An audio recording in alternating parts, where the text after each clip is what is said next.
ദില്ലി ചലോ റാലിയുമായി ഡൽഹി ലക്ഷ്യമാക്കി നീങ്ങിയ കർഷക പ്രക്ഷോഭകരെ തടഞ്ഞിരിക്കുകയാണ് പോലീസ്. എന്നാൽ തങ്ങൾ ഉന്നയിക്കുന്ന ആവശ്യങ്ങളിൽ പരിഹാരം കാണാതെ സമരത്തിൽ നിന്നും പിന്നോട്ടില്ലെന്നാണ് കർഷകരുടെ നിലപാട്. എന്താണ് സമരം ചെയ്യുന്ന കർഷകരുടെ 10 ആവശ്യങ്ങൾ? ഡോക്ടർ സ്വാമിനാഥൻ റിപ്പോർട്ട് നിർദ്ദേശിക്കും വിധം എല്ലാ ഉൽപ്പന്നങ്ങൾക്കും താങ്ങുവില നിശ്ചയിക്കുന്ന നിയമം നടപ്പിലാക്കുക. കർഷകരുടെയും കർഷക തൊഴിലാളികളുടെയും മുഴുവൻ കടങ്ങളും എഴുതിത്തള്ളുക.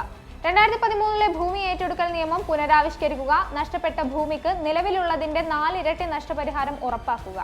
ലംഘിപ്പൂർ രേഖയിലെ കർഷകർക്ക് നീതി ഉറപ്പാക്കുക. പ്രതികളെ നിയമത്തിന് മുന്നിൽ കൊണ്ടുവരിക. സ്വതന്ത്ര വ്യാപാര കരാർ റദ്ദാക്കുക. ലോകാരോഗ്യ സംഘടനയിൽ നിന്നും പിൻവാങ്ങുക. കർഷകർക്കും കർഷക തൊഴിലാളികൾക്കും പെൻഷൻ ഉറപ്പാക്കുക. മുൻ വർഷങ്ങളിൽ ഉണ്ടായ ഡൽഹി കർഷക സമരത്തിൽ ജീവൻ പൊലിഞ്ഞ കർഷകരുടെ കുടുംബത്തിന് നഷ്ടപരിഹാരം നൽകുക. കുടുംബത്തിലെ ഒരാൾക്ക് ജോലി കൊടുക്കുക. 2020 വൈദ്യുതി ഭേദഗതി ബില്ല് റദ്ദാക്കുക. തൊഴിലുറപ്പ് ദിനങ്ങൾ 200 ആക്കുക. മിനിമം കൂലി 700 ആക്കി ഉയർത്തുക. വിത്തുകളുടെയും കീടനാശിനികളുടെയും വളങ്ങളുടെയും ഗുണനിലവാരം ഉറപ്പുവരുത്താൻ പ്രത്യേക സംവിധാനം ആവിഷ്കരിക്കുക.